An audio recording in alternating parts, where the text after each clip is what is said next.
یکجوئی کے لیے کھڑا ہو گیا، اتنی محبت، اتنی کاوش، اتنی جدوجہد اور اتنی لگن کے ساتھ اس محفل پاک کا انعقاد نہ جانے کتنی سہولتیں ڈالے کے بعد انعقاد پذیر کر چکے۔ میں ان دور حدیث کے تمام طلباء کو مبارکباد دیتا ہوں، انہیں کے ساتھ جملہ طلباء مبارکباد دیتا ہوں کہ جنہوں نے اتنی مقدس اور پیاری محفل کا انعقاد کیا۔ یاد رکھیے، آپ اس محسن کی یاد میں آ رہے ہیں جس نے دنیا میں اپنے عشق و محبت بلکہ عشق رسول کی شمع سے ظاہر و باطن کو روشن کر، جس نے نہ جانے کتنے تاریخ قلوب کو اجالا بخشا، ابھی بھی جاری ہے،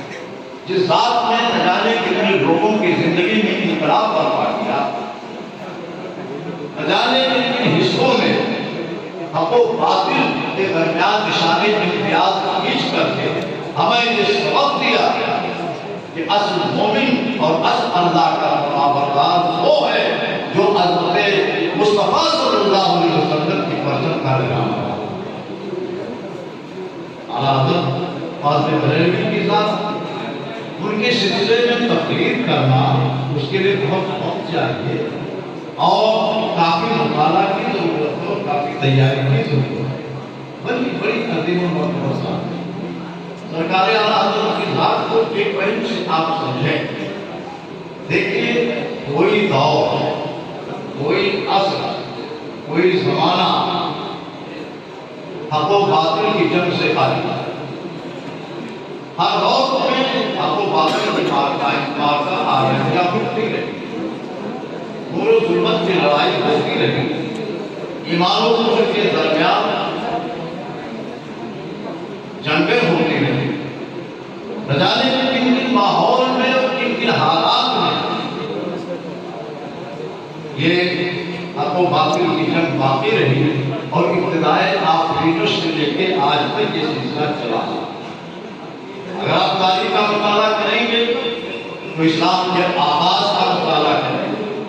عرض حجاز کے جو شمع رسالت روشن ہوا، عرض حجاز پر جو نور محمدی جلوہ گر ہوا، عرض حجاز پر تعلیم محمدی نے جو ساری دنیا کی طرف روشنی بخشی، آپ جانتے ہیں کہ وہیں پہ جہاں اسلام کی شمع روشن ہوئی، وہی شمع کو بجھانے والوں نے کیا حضرت لوگ بیٹھ کے لکھ رہے تھے، میں نکل کے چلا لیکن لوگوں سے یہ چراغ دکھایا ہے کہ ہر بات میں ہر زمانے میں ثابت ہوا۔ اتنا وقت نہیں کہ تشریح کی جائے تو سرسری طور پہ ہم ایک مضمون کی طرف آپ کے سامنے چل رہے ہیں۔ حق و باطل کی جنگ آبادی اسلام کو پیارے نبی صلی اللہ علیہ وسلم کے زمانے میں اگر آپ دیکھیں گے تو یہ زمانہ باطل سے خالی نہیں، حق کے مقابلے میں باطل کھڑا ہوئی، اور اسلام کے ابتدائی دور میں یہودیت کا فتنہ، مسیحیت کا فتنہ، منافقین کا فتنہ، مسیلمہ الکذاب کا فتنہ، ارتداد کا فتنہ، یہ سارے فتنے جنم لیتے ہیں۔ لیکن یاد رکھیے، حق کے دل دادا اور نبی کی بارگاہ کی تربیت یافتہ حق و صداقت کا پرچم لہراتے ہوئے اور ایمان و کفر کے درمیان نشانی امتیاز کھینچنے کے لیے اور باطل کی سرکوبی کے لیے درسگاہ نبوت سے نکلے، تو کوئی وہ ذات ہے کہ جس نے فتنہ ارتداد کا خاتمہ کیا، وہی مقدس ذات ہے کہ جس نے مسیلمہ الکذاب کا خاتمہ کیا، اس کے سارے فتنے کا خاتمہ کیا۔ اور کس طرح سے آپ دیکھیں گے کہ اسلام کی ابتدائی ہی دور میں ابھی اسلام کی تعلیم عام ہو رہی ہے، آزادی اسلام کی بات ہے اور یہ فتنے جنم لیتے ہیں، لیکن ان فتنوں کو خلا تباہ کرنے کے اللہ کے محبوب بندے میدان عمل میں آتے رہے، بانی اسلام کی تربیت گاہ نکل کر حق و صداقت کے درمیان اور اسلام کے درمیانی عہد میں دیکھیں تو یہ فتنوں سے خالی نہیں بلکہ پہلے کے مقابلے میں فتنے اور زیادہ بڑھ گئے، بہت زیادہ پیدا ہو گئے۔ آپ دیکھیں یہ اسلام کا درمیانی عہد، معتزلہ کا فتنہ، خوارج کا فتنہ، جبر و قدر کا فتنہ، لباس سیاہ و سفید کا فتنہ، خلق قرآن کا فتنہ، نہ جانے کتنے فتنوں نے جنم لیا ہے۔ لیکن جیسے جیسے فتنے جنم لیتے رہے، والی اسلام صلی اللہ علیہ وسلم کے محکمے کی بالا نوش اور اللہ کے نبی صلی اللہ علیہ وسلم کی جامع محبت کو پینے والے اور ایمانی یقین کا چراغ لے کر آگے بڑھنے والے اور حق و صداقت کی راہ میں نکلنے والے معتزلہ کا بھی خاتمہ کرتے ہیں، خوارج کا بھی خاتمہ کرتے ہیں، لباس سیاہ و سفید کا بھی والوں کا بھی خاتمہ کرتے ہیں۔ وہ امام احمد ابن حنبل اپنے جسم نام سے کوڑے برداشت کر رہا ہے اور حق و صداقت کی آواز لیتے رہے اور دنیا سے یہ فتنے ختم ہونے والے فتنے ختم ہوتے رہے۔ اب آپ دیکھیں اگر اسی دور پہ ہر صدی کا جائزہ لیا جائے، ہر سال کا جائزہ لیا جائے، ہر ماحول کا جائزہ لیا جائے، ہر حالات کا جائزہ لیا جائے، تو فتنوں سے کوئی کر لیا کرتا تھا، پہچان کر لیا کرتا تھا۔ لیکن سلسلہ یہ وہی ہے، حق و باطل کا سلسلہ وہی ہے، نور و ظلمت کا سلسلہ وہی ہے، خیر و شر کا سلسلہ وہی ہے، ظلم و عدل کا سلسلہ وہی ہے، ایمان و کفر کا یہی سلسلہ چلتا چلا آیا۔ مگر 14 صدی کا زمانہ کتنا نازک ہے۔ ان سے قبل ایک فتنہ آیا، اکبری فتنہ کا نام سنا ہو، وقت ہوتا تو اس کی تشریح کیا جاتا کہ جس نے دین الہی کی عقائد کی تھی اور اسی کو سچ ثابت کرنے کے لیے نہ جانے کتنے علماء کو جو خوف کیا، نہ جانے کتنے علماء کرام کو حق و صداقت بلند کر کے آواز کو بلند کرنے والوں کو جیل کی کالی ٹوکریوں میں ڈال دیا۔ لیکن قربان جائیے حق و صداقت کا پرچم لہرانے کے لیے اللہ پاک اپنے ایسے بندے کا انتخاب کرتا ہے جسے دنیا مجدد الفسانی رحمۃ اللہ تعالیٰ کے نام سے یاد کرتی ہے۔ ہزاروں محنت میں ہوں امیر کائنات حضرت سیدنا مجدد الفسانی رضی اللہ تعالیٰ عنہ کی ذات ہے۔ یہاں تک کہ فتنے سب پہچانے جاتے تھے، مگر 14 صدی کا دور بڑا نازک تھا۔ حق و باطل پہچان بڑا مشکل تھی، بہت مشکل تھی، اور نور و ظلمت میں فرق کرنا بڑا دشوار ہو گیا تھا۔ اس لیے یہاں اپنے لباس بھی اس سے پہلے آیا۔ جب بھی مارکا آرائیاں ہوئی، جب بھی جنگیں لڑی گئیں، جب بھی لڑائیاں حق و باطل کی ہوئی، حق پہچانا جاتا تھا، ظلمت پہچانی جاتی تھی۔ نور و ظلمت کے درمیان فرق کو انسان زندگی سے پہچان لیتا تھا۔ لیکن یہ کتنا نازک ترین دور آیا ہے کہ کفر آ رہا ہے تو کلمہ گوئی کا لباس اوڑھ کے آ رہا ہے، ظلم آ رہا ہے تو کلمہ گوئی کا لباس اوڑھ کے آ رہا ہے، باطل آ رہا ہے تو حق کا لباس اوڑھ کے آ رہا ہے، کفر آ رہا ہے تو تسبیح اور مصلی کا سہارا لے کے آ رہا ہے، اپنے چہرے پر بے نقاب کرتا ہے تو دور سے انسان کو نہیں پہچان سکتا۔ یہی وجہ ہے کہ ضرورت تھی آستانے امام احمد رضا کی، ضرورت تھی بریلی کی سرزمین کی، ضرورت تھی بریلی کے سرما کی، ضرورت تھی امام عشق و محبت کی تعلیمات کی، ضرورت تھی امام احمد رضا قاضی بریلی رضی اللہ تعالیٰ عنہ کی قیادت کی کہ جس نے نہ جانے کتنے ایمان کے لٹیروں کو زودو کو بھی نہیں کیا، ان کا سجدے بھاگ کیا اور لوگوں کے سامنے ان کے بے نقاب چہرے کر کے پہچانوا دیا، اور اس کو محبت اور اس نے رسالت کی جان سے سرشار ہونے والوں کا چہرہ الگ نعرہ تکبیر، نعرہ رسالت، اس سے مقدس۔ اور اسی سلسلے میں آپ دیکھیں ہمیشہ یہی ہوا کہ جب باطل ٹکرایا حق سے تو باطل کو جب شکست ہوئی ہے تو جتنے تانے ہو سکتے، جتنی گالیاں ہو سکتی، جتنا نازیبا کلمات ہو سکتے تھے، اس کے خلاف سب استعمال کیا۔ یہی تو وجہ ہے آج بریلی کی سرزمین پر گوریا نشین مصطفیٰ کا اللہ کا دائر الغیور امام عشق و محبت سرکار اعلیٰ حضرت مجدد دین و ملت ایک بڑے طبقے کی مزار کے اندر گالیاں کھا رہے ہیں۔ لوگ ان کی توہین کرنے کی کوشش کر رہے ہیں، ان کی ایمان کی جو لکیریں متعین کی ہیں اس کو مٹانے کی کوشش کر رہے ہیں، لیکن قربان جائیں جتنی جد و جہد یہ لوگ کرتے جا رہے ہیں، امامی عشق و محبت کی عشق کی شمع اور زیادہ روشنی پھیلا رہی ہے اور لوگوں کے سینے محبت سے شرشار ہوتے چلے جا رہے ہیں۔ اور یاد رکھیے ان کے ماننے والے اعلیٰ حضرت کے اللہ اکبر وقت ہو کی تشریح کی جائے، لیکن میں تو یہی کہوں گا کہ یہ تو عظیم عظیم بارگاہ ہے۔ تربیت سے ہندوستان کی سرزمین میں تربیت کے لیے اس سے اعلیٰ جگہ نہیں مل پاتی ہے۔ تعلیم کے ساتھ تربیت بھی، اور اللہ کے ساتھ آل رسول بھی، اور ضرب اللہ کے ساتھ تعلیمات محمدی بھی، یہ جام مل رہا ہے تو بریلی کی سرزمین سے مل رہا ہے۔ یہی تو وجہ ہے کہ ایک انسان صدر الشریعہ نہیں امجد علی کی صورت میں گھوسی سے چلے، اور جب بریلی کی سرزمین پہ پہنچے تو وہاں سے واپس آئے تو صدر شریعہ۔ یہی نہیں بلکہ مراد آباد کی سرزمین، یہ ہمارے مفتی صاحب تشریف فرما ہے مراد آباد کے، ان کی مقدس سرزمین سے ایک مقدس جذبہ آل رسول حضرت سیدنا مولانا نعیم الدین چشتی رحمۃ اللہ تعالیٰ علیہ جب اعلیٰ حضرت کی بارگاہ کی خاک چاہتے تو وہاں جاتے جاتے ہیں پہلے مولانا صاحب تھے، اور جب بریلی سے واپس گئے تو صدر الافاضل ہو گئے،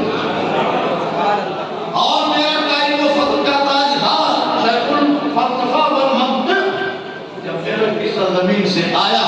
اور اعلیٰ حضرت کی بارگاہ میں خوشا چینی کی، تو یہاں سے جب واپس گئے تو صدر العلماء ہو گئے، صدر العلماء ہو گئے، اور صوبائی سرحد کو توڑ کر اس کو مٹا کر کے قدم آگے بڑھایا، بہار کی سرزمین سے بارگاہ اعلیٰ حضرت پہ جا کے جب تعلیم و تربیت حاصل کی اور وہ نعمت عظمیٰ وہاں سے حاصل ہوئی، تو مولانا تشریف لے گئے تھے ظفر الدین کی صورت میں، مگر اعلیٰ حضرت کی بارگاہ پہ ملک العلماء بن کر کے تشریف لائے۔ وہ ایک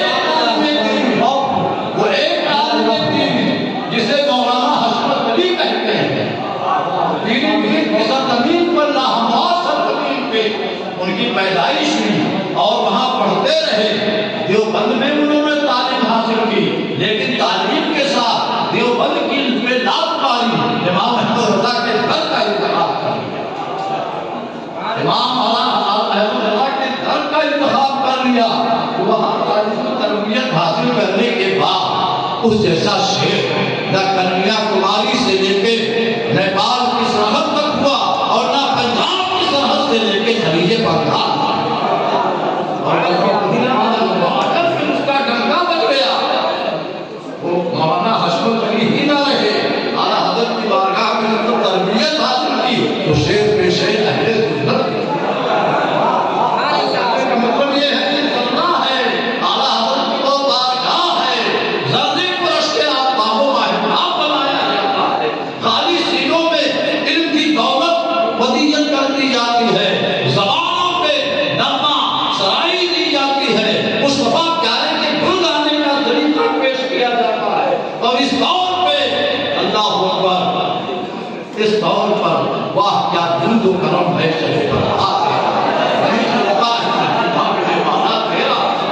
تو میں نثر کی بات کر رہا تھا، اگر نظم کی بات کروں گا تو دیوانے اعلیٰ حضرت کا مطالعہ کرنا پڑے، اور کسی دیوان کو کیا ایک صفحہ پڑھنے کے لیے پائے درود شریف پڑھ لیجیے، اللہ صلی اللہ علیہ محمد علیہ وسلم۔ اور یاد رکھیے علم کا جو عالم دین وہ صفت اور کمال دیتے ہوگا، اس میں بے مثال نظر آیا، اس کے بعد کوئی نظر نہ آیا، شہر میں سے سنت و صداقت کی تلوار لے کے چلے۔ یاد رکھیے ایوان باطل میں زلزلہ آ گیا، عصر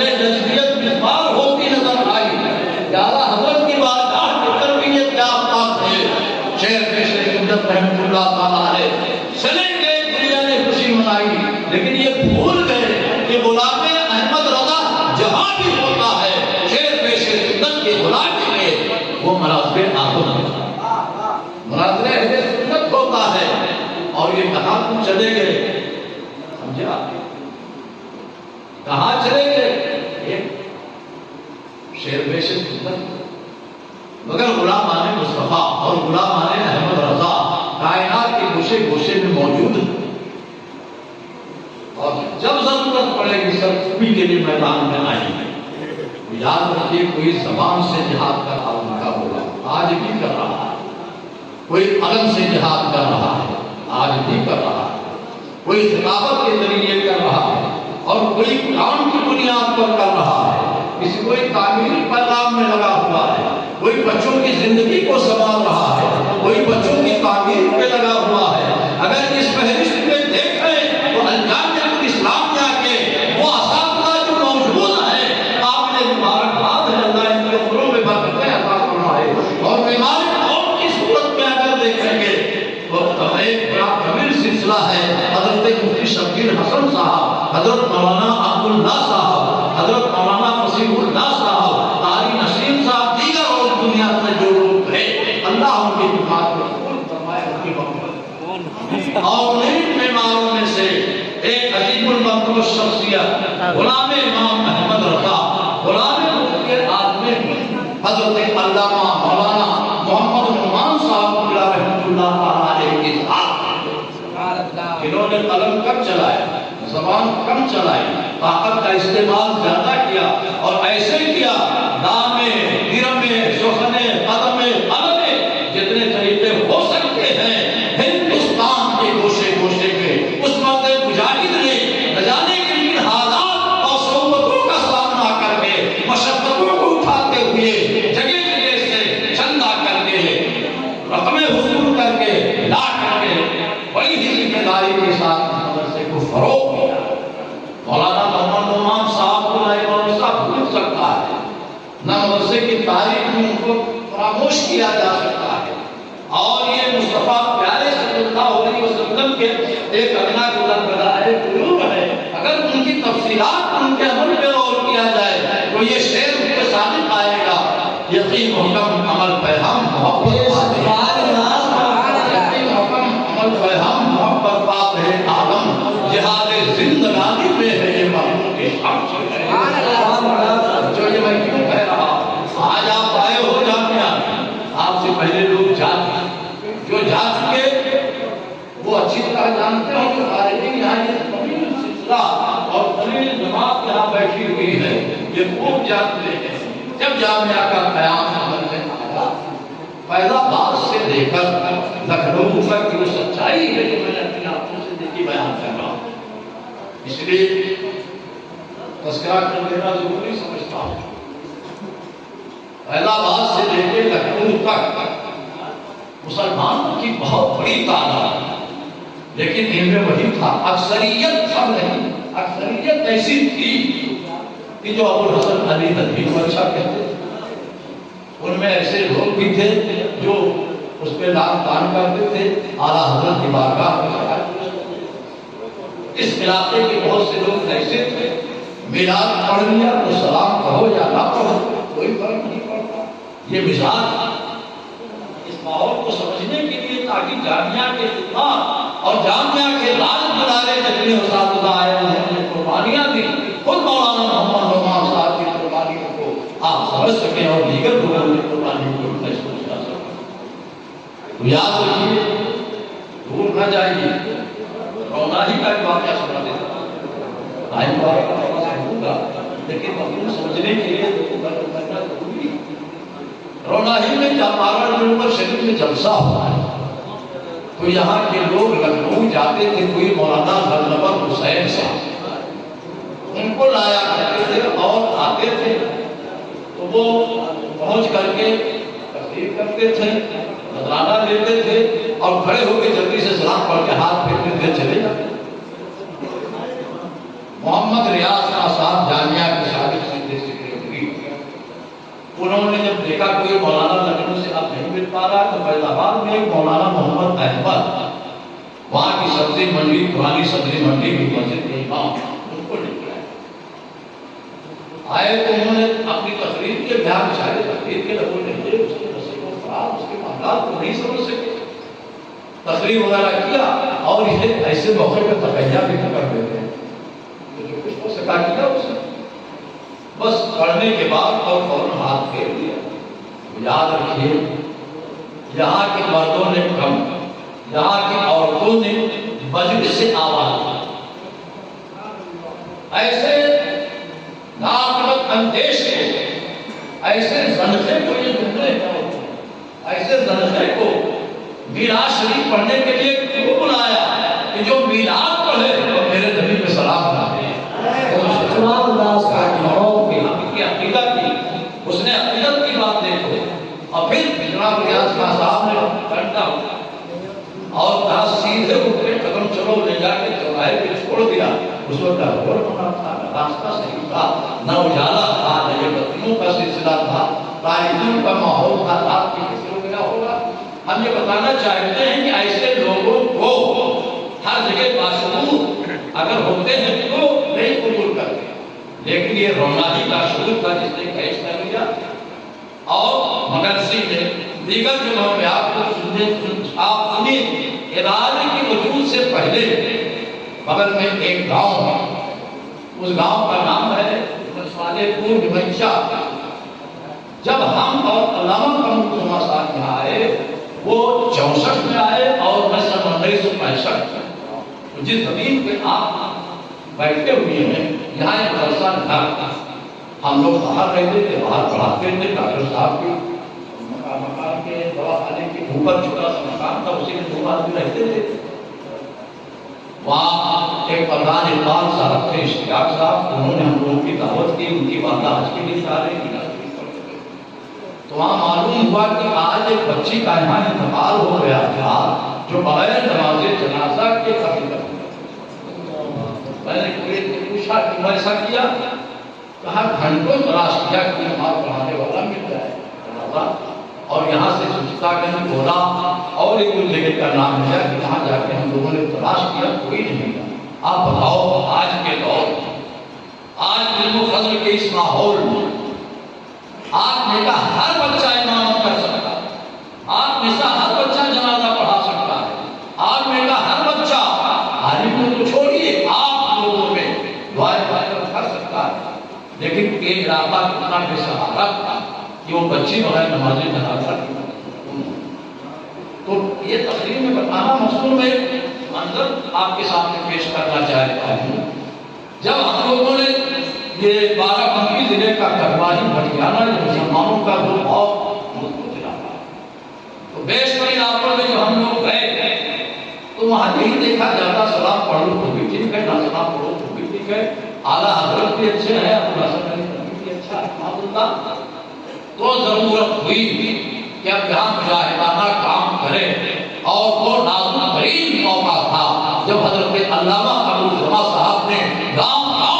کرنا شروع کر دیا اور جگہ جگہ مدرسہ قائم کرنا شروع کیا، اور آج مکاتب کئی درجن کٹواری اور بھٹیانہ کے علاقے میں چل رہے ہیں۔ ان کو خون پسینے سے نہلانے کے لیے جب وہ لندن چلے گئے تو مفکر اسلام جب لندن چلے گئے حضرت علامہ محمد نعمان صاحب کو ذمہ داری ملی، اور وہاں جد و جہد کرتے رہے، کام کرتے رہے۔ جامعہ میں جب وہ تشریف لائے سن 74 کی بات ہے، سن 1974 کی بات، یہ لندن ایک دعوت کو تشریف لے گئے، شاہ احمد نورانی نے اور علامہ رسول قادری صاحب نے بنایا، وہ تشریف لے گئے تو یہاں کی بات ہے، یہاں کے علماء تھے مولانا عبداللہ صاحب، مولانا علی جکات صاحب، مولانا محمد صاحب، اس کے بعد حضرت علامہ علی خادم دوسری وقت تھا، علامہ محمد نعمان صاحب نے اس مدرسے کو ایک نئی شمع جو بڑی ترقی پذیر تھی، انہوں نے علماء کی ایک جماعت کو آواز اچھی دین کو دارس کی صورت، اساتذہ کی صورت میں فرمان چڑھائے اور ان کو ترتیب دیا اور اس کو لے کے چلے، پھر رجسٹریشن ہوا، پھر ایک گرانٹ ملی، اور یہ گرانٹ کا سلسلہ اسی دور سے چلا آ رہا ہے، انہیں کی قربانیوں کا یہ سلسلہ ہے، ان کی قربانی کا مولانا نوزر اگر یہ جانتے ہوں کہ اس لیے کہ جب یہ پڑھنے آئے تھے بہت چھوٹے سے، بہت چھوٹے سے میں نے ایسے بہت اٹھا لیا، اور اب یہ ہم کو اٹھاوے کچھ نہیں، ہم کو اٹھائے نہیں پائے گے۔ اللہ تعالیٰ سلموں کو زندگی رات چودھری ترقی عطا کرے، وہ اس کی تعمیر و ترقی میں اور مدرسے میں کوئی عمارت نہیں تھی، اس کے لیے جدوجہد پورے علاقے میں دورہ کیا، اور پورے علاقے میں دورہ کر کر کے جامعہ کو فیلڈ بنائی اور وہ ماحول بنایا کہ لوگ گروپ در گروپ آنے لگے اور اپنے چیزیں اپنے پیش کرنے لگے، اور اس طرح سے جو کچھ آج آپ کے سامنے ہے، یاد رکھیے ان کا بھی خون پسینہ بہا ہے، دیگر اساتذہ کا بھی خون پسینہ بہا ہے، سب نے اپنی اپنی جگہ پہ قربانیاں دی ہیں۔ اور سابق کنسپل مولانا محمد ایوب صاحب بیٹھے ہوئے ہیں، ان سے پوچھئے کہ دورے میں کن کن صورتوں کا سامنا کرنا پڑتا ہے اور کتنی دشواریوں کے بعد یہ اطلاع سامنے آیا ہے۔ تو پیارے بچوں، آپ آئے ہو ان چیزوں کو بھی نگاہ کر رکھو۔ حضرت علامہ محمد نعمان صاحب پہ اللہ تعالیٰ کے مبارک کرنے رحمتوں کی بارش فرمائے، اپنے کرم اپنے فضل سے انہیں نوازے، ان کی قبر کو سرکار کے روئے روشن میں سب سے روشن و منور فرمائے، اور تاس بہت قیامت ان کے قبر کے اپنے رحمتوں کی بارش فرمائے، اور کل میدان محشر میں اپنے حبیب پاک صاحب لولا حضور احمد مصطفیٰ محمد مصطفیٰ صلی اللہ علیہ وسلم کی شفاعت نصیب فرمائے۔ یہ سب دعائیں ان کے لیے بھی، شیخ القرآن علامہ عبداللہ صاحب کے لیے بھی، قاری محمد نسیم صاحب کے لیے بھی، مولانا فصیح اللہ صاحب کے لیے بھی، اور مولانا مفتی شبیر حسن صاحب کے لیے بھی، جنہوں نے جامعہ کے لیے بے لوث قربانی دے کر اس دنیا سے رخصت ہوئے۔ ہزاروں نعمتیں اور رحمتیں اللہ ان کے خدا ہوئے، بس رحمتوں کی بارش فرمائے، اور اللہ تعالیٰ انہیں رحمی روایت کرے۔ پیارے بھائیوں،